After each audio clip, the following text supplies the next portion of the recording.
Buying your dream home may be the biggest mistake for first-time home buyers, and let me explain why. So we all understand buying a home is a huge investment. It's gonna take 30 years to pay it off if you make no adjustments to anything, and you're gonna have a quite expensive mortgage payment on top of taking care of it and everything else. You should be a logical buyer and not an emotional buyer. See, a logical buyer will buy something that is affordable, has room to appreciate below asking because they know they could do more work to it. And a logical buyer knows the budget they need. Not only the mortgage payment, but the utilities, the food, the savings, the car, XYZ. There's so much that goes into buying a home. And this is why I think a lot of people mess up, because they become so emotionally attached to the big, beautiful, shiny object. The girl in the red dress, if you've watched The Matrix. Now, of course, shooting for nice things is fantastic, whatever. That's why you work so hard. But if you're a first-time home buyer, that most likely will not happen unless you created an app or a company or just have a crazy ass job. Most of the time that won't happen, and that's okay, because the trick in real estate is to buy something you can comfortably afford, pay it down, and while you're paying it down,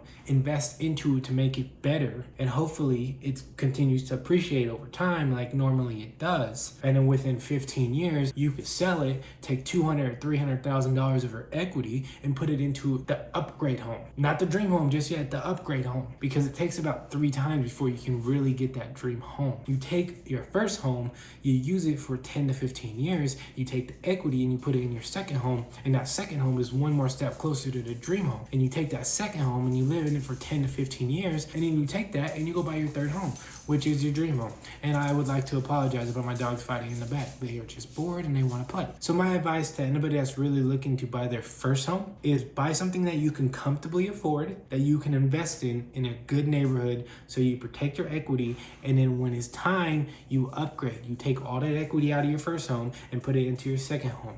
And even the second home doesn't have to be your dream home, but the third or fourth will be.